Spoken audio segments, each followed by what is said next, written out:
Welcome to my travel vlog where I'll be sharing with you my travel experiences. Here you'll get tips and insights on the places that I've visited. In this one, I'll take you to Dakar, and if you stick around you'll get tips on where to go, how to find your way around the city, where to stay, and I'll share with you a great tip on how to take photos at the pink lake so your pictures of the lake actually look pink. My first impression of Senegal was that it's a little too dry. I thought it was a green place, but then I saw a vast brown place. The buildings looked mostly grey or dull brown, or they were not plastered, and where there was some painting, it was pale and desaturated. But someone said they do have dust storms, and maybe it's the dust that gives the city this look. However, there are some buildings that did have bright paint on them and they did stick out.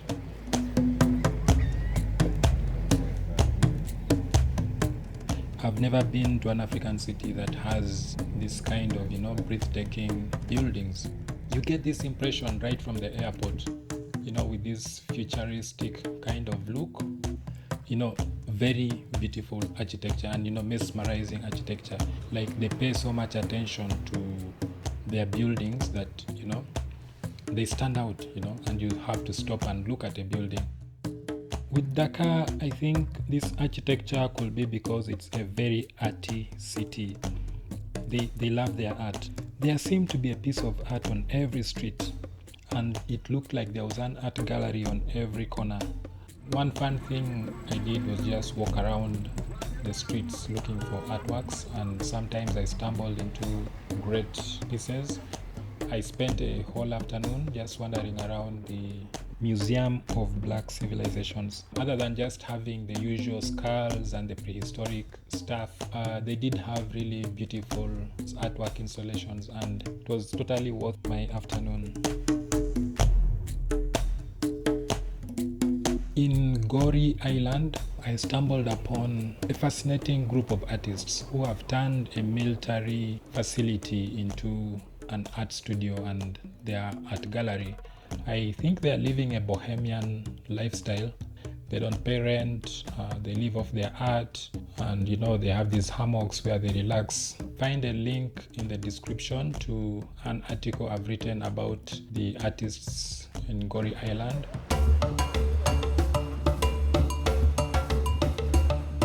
Goree is more famous for the House of Slaves, which is why I went to the island, and I thought I was going to, witness something. I don't know. I spent there less than 10 minutes. I saw one lady actually crying when she was, there because the place overwhelmed her. But for me, it lacked, I don't know. It's basically not a must-see. And if you miss it, I don't think you'll be missing much. Goree, it seems to be frozen in time with the buildings from the way they were 100 years ago. And unlike Dakar, the buildings are very brightly colored, mostly in red and yellow. There are no vehicles on the island, which makes it a really great place to stay for a relaxing holiday. But I stayed in another island, Ngor Island, which is on the other side of Dakar. It's also very much a colonial place with very narrow streets. The roads were covered with sand. It's almost like the whole of Ngor Island is just one big beach. I didn't stay in Goree because to get to Goree Island you need to use a ferry, and then the ferry, I think the times are limited. In the night hours there are less trips. Ngor Island, on the other hand, whatever time of the day you go, you will be sure to get transport to take you to the island. However, there is no dock, and getting on boats was a bit tricky. If you have a disability, it becomes really, really tricky. And the guys who run them, they offer very little help. They kind of expect you to know what to do, even if it's your first time. There are two kinds of boats. There was the public transport, which would go for about 1,000 CFA.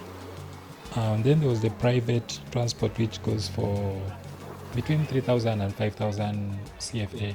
I always had no option because the private boat seemed always not to be available. But then the public boat was a bit messy. The life jackets were already wet every time I got them, and they didn't look like they could hold my weight. I thought they were more for show, to please the authorities, or maybe to help finding my body after, I drown or something. I held my breath every time I got on these boats. They were always speeding and there was always water getting into them. I kind of was annoyed and I was like, I got a bad deal because I thought I was coming to an island to have great fun, and then here I am having to deal with risky boats. But once I got into the house, wow, you can't beat this kind of place for a holiday. I got it on Airbnb. It went for about 20 euros. The balcony opened right to the sea. The whole night I could hear the waves crashing against the shore, and anytime I wanted I could just walk down to the sea, and there it was.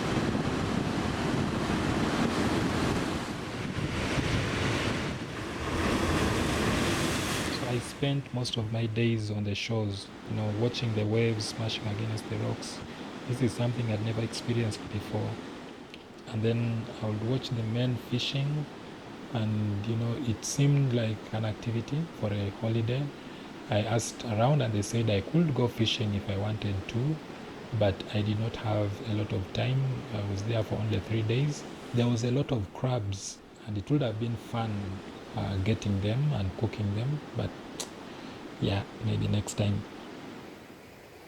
The beach was just rocks, and there was this pond that I found with very amazing, beautiful creatures in them. I didn't have to go snorkeling or deep sea diving or things like that to see things that I'd never seen in my life before.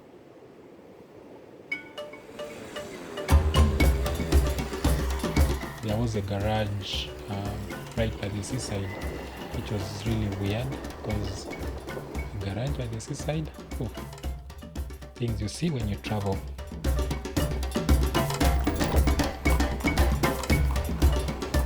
Getting around Dakar was a bit easy for me.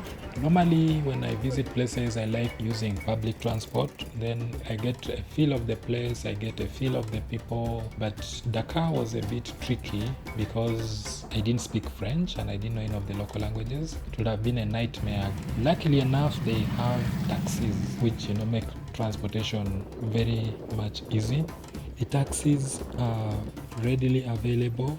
They are very cheap and they are an affordable alternative to public transport. Some were in questionable conditions. They looked like they shouldn't be on the road, but most were very fine and comfortable. Some drivers were outright cheats. They would deliberately get lost to make me pay more, but then I learned to use Google Maps to get exactly where I was going. And some of them will try to make me pay more than what we had bargained for at the slightest reason. As a general bargaining rule, always pay half what they ask for. Within the city, I never paid more than 3,000 CFA. I paid 25,000 for a return trip from Dakar to the Pink Lake. I thought it was a good bargain because if it was to be with public transport, I would have never made it to the Pink Lake and back within the same day. The Pink Lake, the moment I knew I was going to Senegal, it's the first place that I looked forward to going to. The lake is not as pink as the pictures make them seem, but then it has a certain reddish color to it. If you're taking photographs and you underexpose your photo, then you'll see the color more vividly. And I think with the day, it's not a very bright day, or maybe towards late in the day when the sun is not so harsh, the picture will come out more pink. I discovered it sort of by accident when I was looking through my videos, and then I saw that the ones that were underexposed brought out the color of the lake. The water itself is a bit warm. It was actually so warm and oily, like it's almost like you're touching oil. Getting a boat trip on the Pink Lake, they told me I had to pay 20,000 for a 1-hour ride. However, I found one man who could speak English, and then he explained to me that depends on where you take the boat from. So if I walk to the salt mines and take a boat from there, then I'll pay only 5,000 francs, which was a good deal. So I walked to the salt mines and I gave him 5,000 for a 1 hour ride. Later on, I added him 2,000 out of appreciation for what he had told me. But yeah, it's a tip you only get from here. Well, that's it. If you enjoy this vlog, then give it a thumbs up so that other people can find it. And remember to subscribe to my channel and hit that notification bell. You can also subscribe to my blog. The link is down in the description to get new posts via your email. Until next time, thank you.